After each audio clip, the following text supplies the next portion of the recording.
What is the 6-year rule for capital gains tax? Many countries have implemented a capital gains tax, but capital gains tax rates and the tax structure itself vary greatly from one country to the next. Capital gains taxes are generated when you sell an asset for a profit. Assets can be real property, precious metals, stocks, bonds, cryptocurrency, land, and similar holdings or resources. In this article, we'll look at how capital gains taxes work in the US and other countries. We will also discuss some similarities and incongruities this tax shares among different government tax entities. Capital gains taxes in different countries.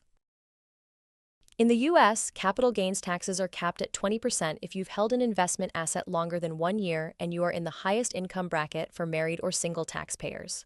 Capital gains taxes are higher in many European countries. In Denmark, for example, the highest capital gains tax is 42%, the highest rate across the globe. Finland caps its capital gains tax at 34%, while France caps it at 30% with a 4% increase for high-income earners.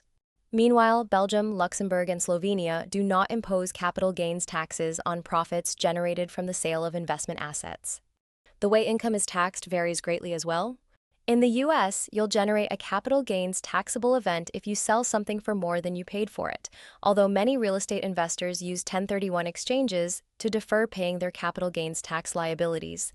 In Great Britain, investors pay 28% capital gains tax on the sale of residential property and 20% on chargeable assets such as business machinery and equipment, personal possessions, and business shares not held in a tax-free individual savings account or personal equity plan. These are the British equivalents of United States tax-preferred/tax-exempt individual retirement accounts. How often you'll have to pay capital gains taxes when selling certain investments in other countries varies as well. Capital gains taxes in different countries. For many U.S. taxpayers, their home is their largest capital asset. Homeowners typically are exempt from paying capital gains taxes on the sale of their homes under the Taxpayer Relief Act of 1997. This act provides an exemption of $250,000 for single taxpayers and $500,000 for married couples who file a joint return. In order to claim this important exemption, you must have lived in your home for 2 of the last 5 years, and you can only take the exemption once every 2 years. Rules are different in other countries, though. In Australia, there's a 6-year rule. Here's how it works. Taxpayers can claim a full capital gains tax exemption for their principal place of residence, also known as PPOR. They also can claim this exemption for up to 6 years if they move out of their PPOR and then rent it out. There are some qualifying conditions for leaving your principal place of residence. These conditions include taking a job overseas, caring for a sick relative, or going on an extended holiday. If you move back into the residence and leave again, the 6-year rule is reestablished from the date of your last move out.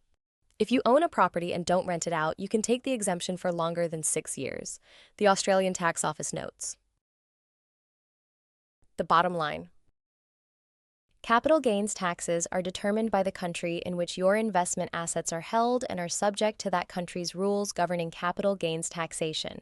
Consult with tax professionals experienced in domestic and foreign tax policies to determine your potential capital gains tax liabilities for assets held in other countries. Let Realized build you a passive, diversified portfolio designed with minimal uncertainty while avoiding as much capital, income, and estate taxes as possible.